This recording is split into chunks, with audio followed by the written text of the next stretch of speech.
Loué soit Jésus-Christ. À jamais. Merci Seigneur de nous avoir réunis ce matin, ce dimanche matin, dans ton église, dans ces bâtiments où il y a ta présence réelle dans le tabernacle, où il y a ta parole qui est proclamée, où il y a des frères et sœurs qui sont là pour te louer, pour te dire un oui renouvelé de leur cœur à ta présence. Merci Jésus d'être là, d'être ensemble, parce que Jésus se donne aussi sa présence, se donne quand nous sommes ensemble. Et c'est pour ça, un chrétien, quand il prie tout seul, c'est très bien, mais quand un chrétien se rencontre avec d'autres chrétiens, c'est super bien. Voilà, il faut les deux. Bon, bref, ce n'était pas mon homélie. Mon homélie, c'est qu'il y a une phrase qui m'a touché dans ces lectures d'aujourd'hui. Alors, ces lectures sont super riches, alors on peut faire des enseignements vraiment nombreux, multiples, mais la phrase qui me touche aujourd'hui, c'est Saint Paul qui dit « Exposé, je vous ai transmis l'évangile, c'est la bonne nouvelle, c'est formidable, Jésus nous a sauvés, tout ça. » Il dit à la fin « Ce que je suis », là, pour Saint Paul, « Ce que je le suis par la grâce de Dieu. » Ce que je suis, ce que je suis. Et moi, Père Robert, je me suis demandé moi-même, à moi, au Père Robert, mais c'est la même question que je vous laisse. Hein. Qui es-tu, chrétien? Qui es-tu? Est-ce que tu es capable de dire aujourd'hui, si quelqu'un te demande, mais toi, tu es chrétienne, tu es chrétien, alors tu es qui? Moi, je suis chrétien, donc j'aide à la mission humanitaire au Liban et aussi en Amazonie. Et cette personne va te dire, mais aussi, moi je n'ai pas de foi et j'aide aussi des œuvres humanitaires, et même beaucoup, verse beaucoup d'argent. Alors tu vas dire, alors d'accord, moi je suis gentil, vraiment j'essaie d'être vraiment très poli et très gentil avec les autres, parfois ça m'écoute beaucoup. Et cette personne va te dire peut-être, mais tu sais, moi aussi, hein, ça m'écoute. Hein, les gens sont parfois très agressifs en face de moi, mais j'ai fait tout ce que je fais des programmes de développement personnel. Et effectivement, je me sens mieux, je suis beaucoup moins énervé, je suis aussi gentil avec les autres. Tu dis, oui, je suis chrétien. Oui, parce que je me retrouve au moins une fois par semaine dans une église avec les autres. Même en semaine, il n'y a personne. Dans l'église, je viens en plus pour prier. J'essaie d'être très spirituel. Et cette personne va te dire, mais moi aussi, j'ai plein d'amis qui ne sont pas chrétiens du tout, sont des autres religions, qui vont dans leur temple, un bouddhiste ou autre, qui sont très spirituels aussi. Chrétien, qui es-tu? Grand silence. Chrétien, qui es-tu? Saint Paul dit, ce que je suis, je le suis par la grâce de Dieu. Mais tu es qui? Chrétien. Quand tu deviens chrétien un jour dans ta vie, parfois c'est par la foi que tu adhères à Jésus, par la foi et par les baptêmes, ou bien que tu t'es baptisé tout petit et petit à petit, après tu as appris que tu étais chrétien et tu as adhéré encore plus à Dieu. Mais quand tu adhères à Jésus, tu reçois une vie nouvelle en toi, tu as une création nouvelle. En fait, en Christ, tu reçois une nouvelle identité. Et puisque tu es là, hein, il y a certains parmi vous qui sont baptisés, les autres non, mais ceux qui ne sont pas baptisés, vous avez déjà adhéré à Jésus par la foi. En fait, vous avez reçu une identité tout à fait nouvelle. Et c'est pour ça que quand tu dis « je suis », tu devrais savoir qu'est-ce que tu es. Mais où trouver ça alors? Vous me dites, mon père, c'est très gentil, mais dans la parole de Dieu. Je vous donne quelques pistes, même nombreuses pistes, quand la parole de Dieu dit l'identité, explique l'identité d'un chrétien, qui est différente des autres identités. Parce que quand on parle de l'identité, la définition c'est l'identité, c'est cette chose, c'est qui permet de reconnaître une personne parmi toutes les autres. Waouh, mais c'est quoi l'identité d'un chrétien? Ça y est, on part. Préparez-vous, on décolle. Je suis choisi et bien-aimé de Dieu. C'est pas parce que tu mérites, c'est pas parce que tu es super fort, c'est parce que lui, le premier, t'a choisi. Depuis les fondations du monde, avant même que tu existes, il a vu déjà ta vie, il a pensé à toi. Il a dit, je le choisis. Si tu es ici, parce que tu étais attiré par lui, parce que tu étais choisi. Et c'est au-delà de tes péchés, c'est au-delà de tes manquements, de tes faiblesses, parce qu'il t'aime. Il te choisit pour t'aimer jusqu'à pour l'éternité. Deuxième, après, bien sûr, à chaque fois, il y a un verset à citer, mais je ne vais pas faire parce que ça va être trop long, mais ça vaut le coup, je pense, de se pencher sur ça, peut-être faire plusieurs homélies, je ne sais pas, une série de l'homélie sur notre identité, parce que c'est très grave quand on ne connaît pas sa propre identité, finalement. Deuxième, je suis l'ouvrage de Dieu, né de nouveau, en Christ, pour faire son œuvre, pour faire des choses qu'il a prévues. Je suis saint et justifié. Ah non, je ne suis pas saint, il y a loin d'être. Eh bien, désolé pour toi, enfin, mieux pour toi, tu es saint. Tu es une sainte, tu es un saint. Mais je suis pécheur, moi, pauvre pécheur, Seigneur. Oui, tu es aussi un pécheur. Mais d'abord, le Christ, à travers sa croix et sa résurrection, il t'a sanctifié gratuitement. Tu es un saint qui pêche de moins en moins. Tu es pécheur, mais tu pêches de moins en moins. Mais tout d'abord, tu es un saint. C'est ton identité. Tu es saint justifié. Tu es réconcilié avec Dieu. Tu as un libre d'accès auprès du cœur de Dieu le Père. Libre. Ah non, je ne me sens pas, je me sens un peu loin. C'est toi, tu te sens, peut-être aujourd'hui. Mais Jésus a fait tout pour que, pouf, tous les blocages disparaissent. Jésus a fait son œuvre. Tu as un libre accès auprès de Dieu. Tu es réconcilié avec lui. Tu es né de Dieu et le Christ demeure en toi. Ah non, là, c'est vraiment trop. C'est la parole de Dieu. Jésus demeure en toi. Et c'est pourquoi parfois tu as du mal à prier, mais de temps en temps, bizarrement, tu es capable d'entendre au fond de toi une douce voix de Dieu en toi. Parce que le Christ demeure en toi. Tu es un héritier. Tu es héritier de Dieu. Tu es frère de Jésus. Dieu le Père, tu as tout ce que Dieu a, il est à toi. Tu es un enfant des Lumières. Tu es le temple du Saint-Esprit. Le temple du Saint-Esprit, à l'époque à l'époque de Saint Paul, c'est le temple romain. Lui voyait ça beaucoup. Donc la divinité, les Romains sacrifiaient à l'extérieur du temple. Il y avait l'autel pour la divinité à l'extérieur du temple. Le temple était vide.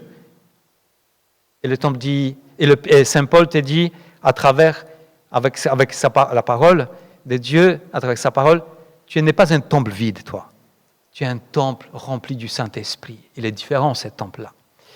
Tu es l'ami de Jésus. Parce que Jésus a dit un jour, je ne vous appelle plus mes serviteurs, mais des amis. Tu es un pèlerin dans ce monde, parce que nous sommes tous des étrangers et nous marchons vers la patrie céleste. Tu es un citoyen du ciel. Tu as une place au ciel. Tu n'as pas une place en enfer. Tu n'as pas une place au purgatoire. Alors, en purgatoire, parfois c'est un passage. Bon, un peu la douche du Saint-Esprit, de purification, mais tu as déjà une place prévue au ciel. Et enfin, tu seras comme le Christ quand il reviendra dans la gloire. Tout ça, je pourrais vous citer à chaque fois la parole de Dieu qui parle ça. Tu es un chrétien, c'est ton identité, tout cela. C'est énorme.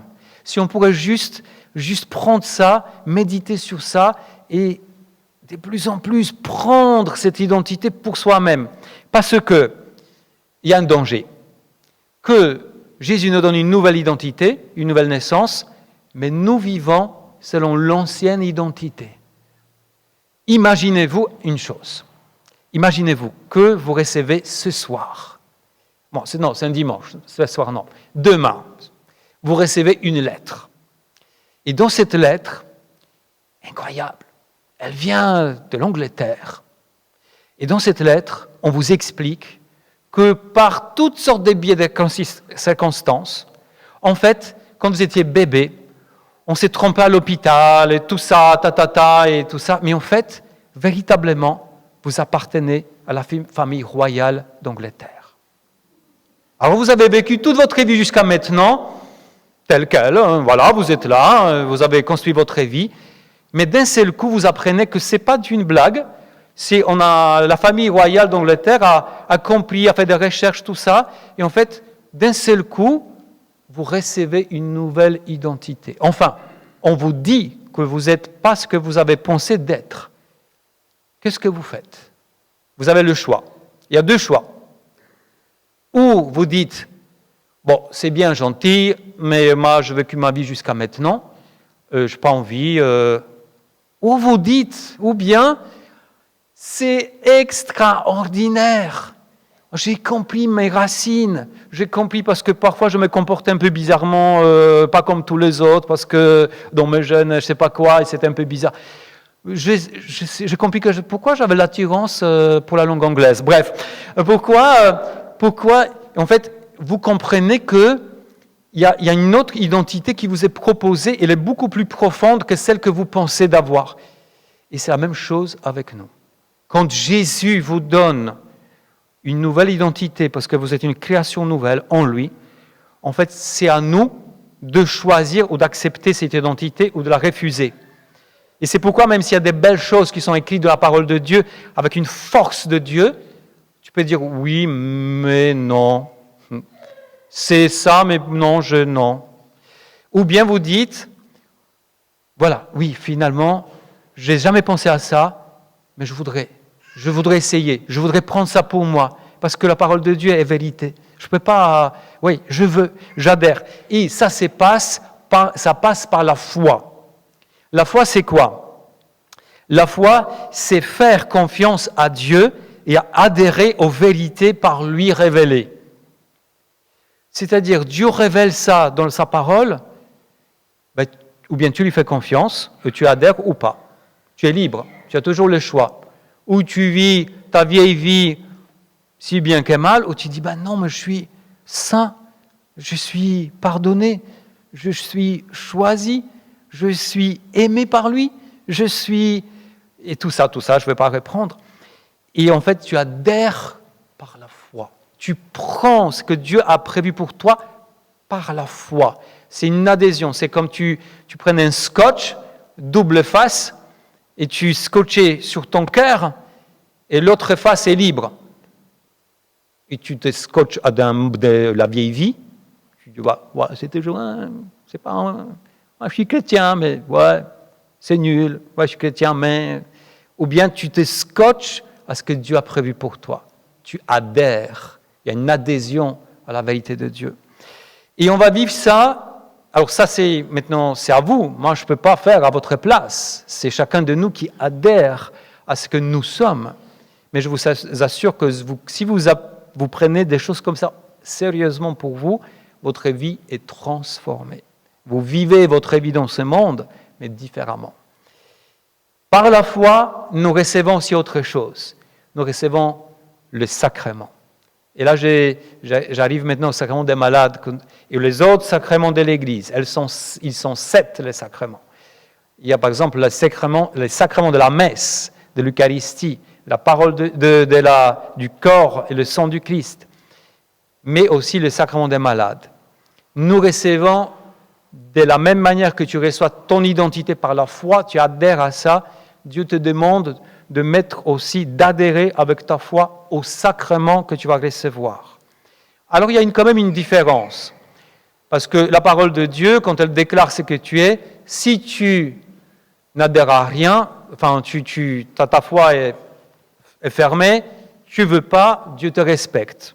Tu galères dans ta vie, mais Dieu te respecte. Il t'a proposé, tu ne veux pas, c'est ton affaire. Mais dans le sacrement, il y a quelque chose de plus grand. C'est-à-dire, dans le sacrement que tu reçois, Dieu s'engage, c'est Dieu qui a inventé les sacrements, c'est Jésus qui a donné à l'Église. Et en fait, il dit, si tu crois beaucoup, moyennement ou presque rien, Jésus dit, je m'y engage. Le sacrement est efficace. Si tu es là, tu crois pas trop Pas beaucoup, parce que parfois on peut douter à la présence de Jésus dans son corps et dans son sang. Tu dis, ouais, mais je ne sais pas trop. Dieu est là, de toute façon.